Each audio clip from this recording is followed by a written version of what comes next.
NASCAR Cup Series race has officially concluded for Martinsville Speedway, and we see Hendrick Motorsports on their 40th anniversary pick up the win in dominating fashion.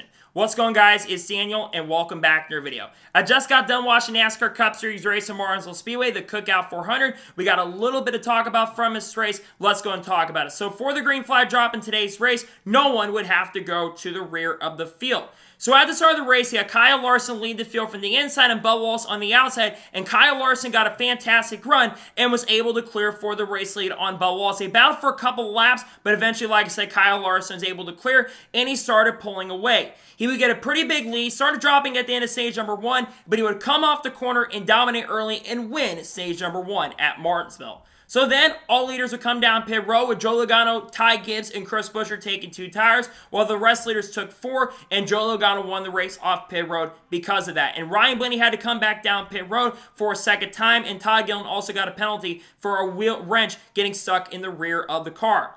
So then on the restart, you had Joe Logano lead the field from the inside with Kyle Larson on the outside, and Joe Logano got a fantastic restart, and Kyle Larson spun the tires, and Joe Logano was able to clear for the race lead. Then on lap 110, troubleshooting for Christopher Bell, who went up the racetrack after what looked like to be that the wheel might have been coming off. It seemed like it was a wheel nut issue that got stuck in the fender. We thought it was a broken tire rod. Because of that, though, there was a lot of damage that came on Christopher Bell's car, and the caution would come out for debris on the front stretch. So then on the next restart, you had Joe Logano lead the field from the inside and Bubba Wallace on the outside, and Joe Logano got a fantastic run and was able to clear for the race lead. Then Joe Logano continued to dominate on 2 tires while the rest of the guys on 4 tires were really trying to get there. Eventually, Denny Hamlin's car really started coming in on the long run, got around Bubba Wallace on lap 163, and then on lap 1, number 70, Denny Hamlin was able to pass Joe Logano for the race lead. They were side by side for a little bit, but then Denny Hamlin was able to clear, and Denny Hamlin pulled away to about a half a second lead or a second,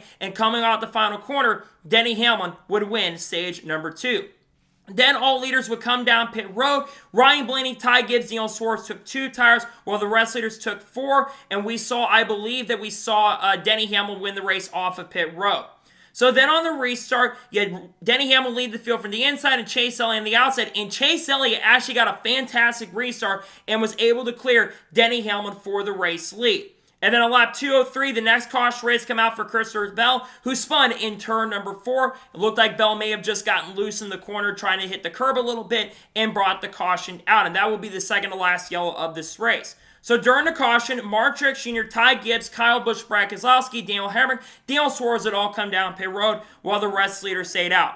So then on the restart, you had Chase Elliott lead the field from the inside and Denny Hamlin on the outside, and Chase Elliott got a fantastic restart and was able to clear for the race lead. Eventually, though, Denny Hamlin was getting faster and was getting much better on the long run. Chase Elliott was struggling in the traffic. Denny Hamlin and Chase Elliott then started battling a little bit as they battled side by side on lap 251 and 252. But eventually on lap 258, Denny Hamlin was able to pass Chase Elliott after a pretty good 7-lap battle. So then, with 104 laps to go, green flag pit stops to start. First, William Byron would come down pit road. Then the next lap, Chase Elliott, Bubba Wallace, Kyle Larson came in. Then the next lap, Denny Hamlin, Alex Bowman came in. And then they started coming down pit road. Eventually, Chase Elliott got around Denny Hamlin basically on pit road, and Denny Hamlin also got passed by Chase Elliott. Eventually, all leaders would then come in, but then William Byron, actually his car really started coming in because he pitted a lap sooner and had a little bit of heat in his tires. He was actually able to pass all the other drivers and was able to take control of this race and eventually took the lead with 74 laps to go.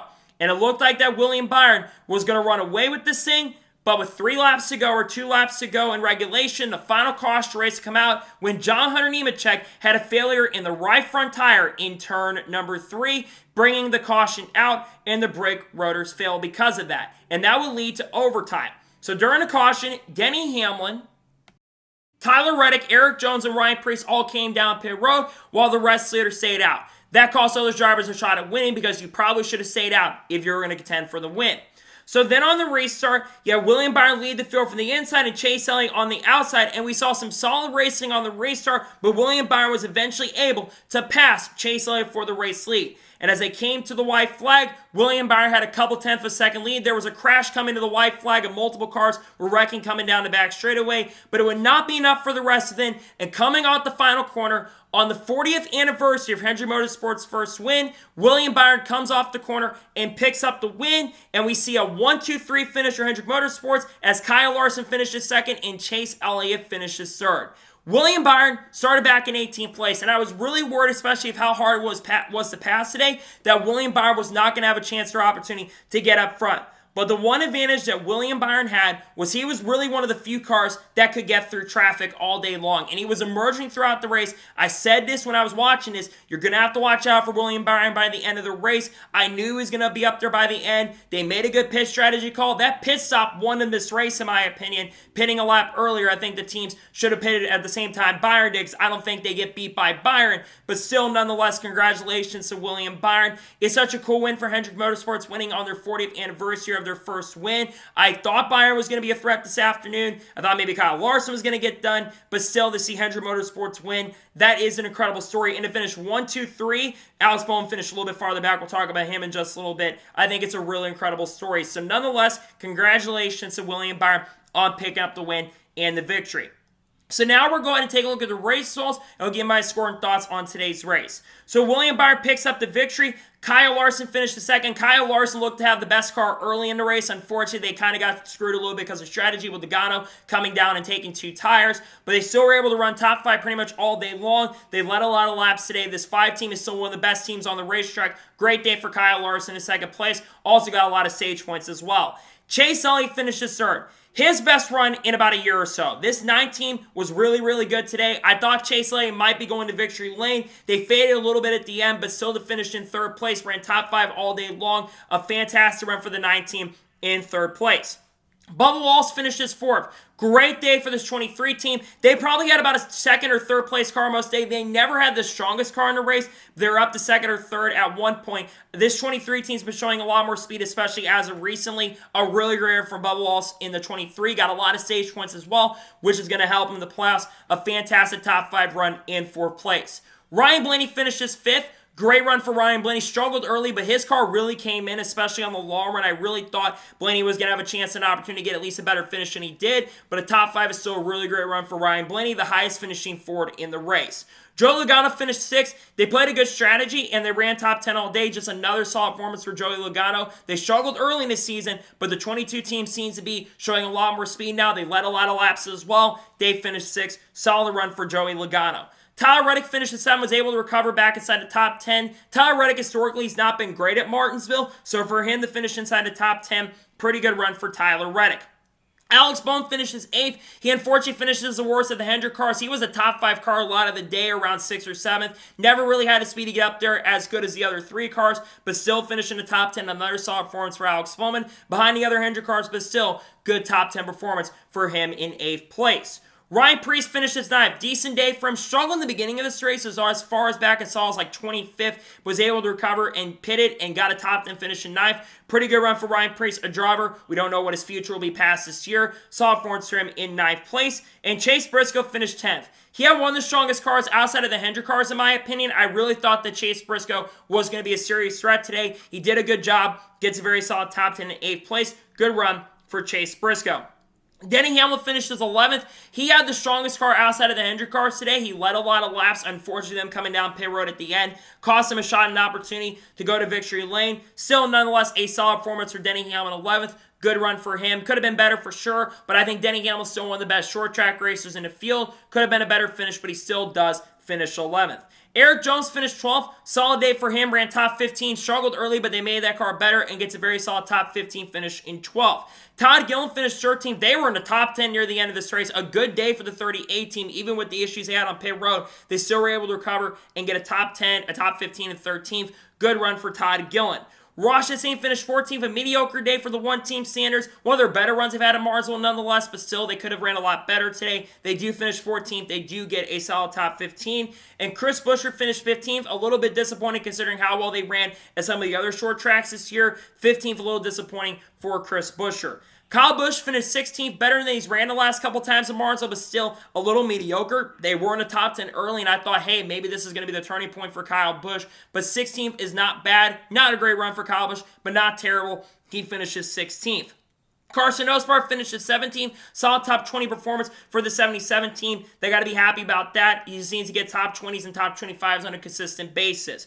Mark Truex Jr. finished 18th. That pit strategy cost him a shot at the win, in my opinion. They never had a race-winning car, but I thought they were going to be a bigger threat than they were today. Just a disappointing run altogether for Mark Truex Jr. in 18th place. Ty Gibbs finished 19th. Disappointing day for Ty Gibbs. I thought he ran a little better today. Struggled for the most part. He finished 19th. And Noah Gragson gets a solid top 20 in 20th place. Struggled in the beginning. Made that car a lot better, though, and gets a solid top 20. Michael McDowell finished 21st, a decent recovery considering they never really had the pace and speed to contend all day long. Daniel Suarez finished 22nd. Austin Cindric finished 23rd. Brad Keselowski struggled all day long. He finished 24th. Josh Berry, who ran up front early, they had some bad pit calls. They got a speeding penalty near the end of the race. He finishes 25th. Kaz Grall finished 26th. Josh Williams finishes 27th. Daniel Hemrick finished 28th. Ricky Stenhouse Jr. finished 29th. Justin Haley finishes 30th. Zane Smith finished 31st. Corey LaJoie finished 32nd. Harrison Burton finishes 33rd. Once again, only still has 2 finishes inside the top 30 this year, by the way. Just a disappointing and disastrous performance for the 21 car once again. Austin Dillon finished 34th. They had some sort of power steering issues, what we heard on radio communication, that cost him a shot at a good run today. He had a new crew chief, and it didn't seem to really fix it today. He finished 34th. Christopher Bell, after his issues, he finished 35th. John Hunter Nemechek, after his brake failure, finished 36th. And finishing last in 37th is David Starr. So now let's talk about the overall race as a whole, and I'll give my score and thoughts on today's race. Honestly, outside of Hendrick Motorsports and a really cool story, which, by the way, them finishing 1, 2, 3 on the 40th anniversary of their first win, that is a really cool story, and the restart and a few laps of good racing at times, I did not enjoy this race. Again, we know the short track package needs a lot of work, and it still massively needs a lot of work. You could not pass unless you're William Byron. Very few cars could pass today, and a car that had like 80 lap older right side tires was able to hold off cars that had 4 tires. It didn't make sense to me. Like, I don't understand how a car that has 2 tires is beating cars with 4 tires. Makes no sense in my opinion. Considering Bubba Wallace had a much better car than Logano most of the day, it just did not make sense to me that they could not pass. The restart was good at the end. It was fun to watch at the end of the race. But at the end of the day, I didn't really enjoy this race for the most part. Was not very enjoyable. This car needs work. They need more horsepower in this car. Please add some freaking horsepower in this car in NASCAR. This should be the wake-up call. And bring a tire that wears a lot more, because there was only like 1 second of tire fall off, which is not a lot at Martinsville. I'm giving today's Cup Series race overall, I'm going to give this race a 5 out of 10. Actually, I'm going to give this race a 4.5 out of 10. Actually, I'll give it a 5 out of 10. Because of the ending. But still, this race would have been a 4.5 out of 10. There was good moments for sure, but it's still pretty bad. I'm giving this race a 5 out of 10. I'd argue this is almost the worst race of the year. I know that Lake had a little bit of officiating issues at Richmond, but Richmond did have some good moments for sure. I think this race might be the worst race of the year so far. That was pretty bad. So, that is going to be today's NASCAR Cup Series race review from Martinsville. One thing, guys, for watching. Please subscribe to the channel. Notifications on, so if I win a video, let's go live on my channel. Follow me on Twitter, Facebook, and Instagram, and support my Patreon as well. List description below that, and comment your thoughts below on today's video.